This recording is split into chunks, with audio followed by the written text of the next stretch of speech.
Hey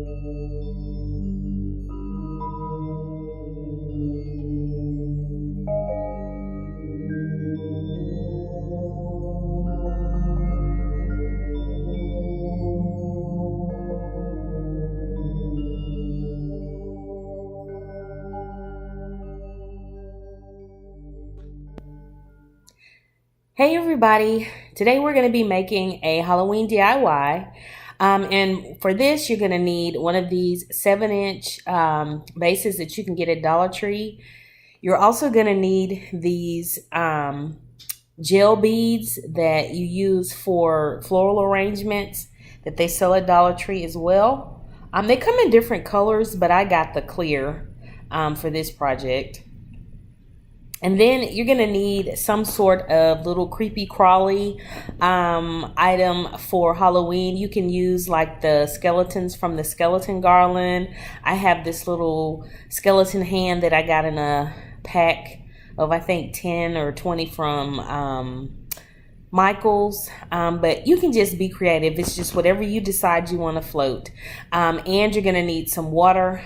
This DIY was inspired by Beauty and the Stamper, Jean Bersani. I love her channel, and when I saw her DIY where she did the floating picture, I knew I wanted to do something for Halloween. So thanks, Jean, if you're watching, for the inspiration. But anyway, so let's get started. The first thing you want to do is open your beads, because that's what I'm doing. They're called floral gel beads, I think, but they're in the candle section, or like around the picture frames, the craft section, in my local Dollar Tree. But you're just going to pour some of the beads in. And what happens is they just hydrate with water. So you can use these for, live plants or whatever, but we're just going to be using these for this, little DIY. And I'm just dumping out the whole jar of them. And just a few of them go a long way. For this vase, I use the whole jar, but you'll see why. So what we're going to do now is insert our little skeleton hand there and put it like right in the center of the beads, and just sort of make sure it's centered, or whatever it is that you're trying to, float or put in the middle. And now I'm going to add some more on top, because I want to get it completely covered. And so I'm just kind of limiting how many, because they'll, fall out really quickly if you don't watch it. And they like to bounce everywhere. So I'm just making sure everything's centered.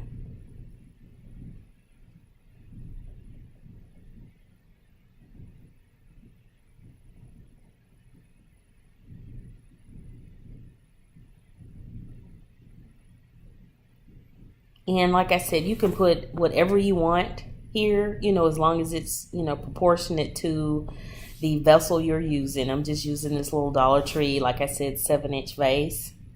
And then now we're going to add the water. And what happens is the beads virtually disappear because they're absorbing the water, so everything looks clear. So it looks as though, and really what it is, the item is floating, but it's actually being held in place by the beads. They're just transparent in water, basically. So it gives the illusion of it just floating. And I wanted to do something like this because I wanted to put them on shelves as props for my Halloween party, to look as though it's a specimen jar or something like that. But if you do this, you want to make sure you put a top or something on it, because the water will evaporate and you'll have to rehydrate your beads. But for these purposes, I'm just showing you, how it looks, right now without. But yeah, if you wanted to use like a mason jar or something for this, you could, or one of the apothecary jars or something, that would be great. But like I said, you want to make sure the top is covered so that the water doesn't evaporate. And if you don't put a top on it, just rehydrate it with water. And now I'm just showing you how it floats. But with my camera angle, it's hard to see. So I'm going to take some pictures here at the end, or post some pictures here at the end, so you can kind of get an idea of what it looks like. And I also use one of the smaller little storage jars that Dollar Tree sells, and I put some other little creepies in to give you an idea of other, things you could do. So thanks for watching, guys, and if you haven't already, please subscribe and give me a thumbs up, and I'll see you in my next video. Bye.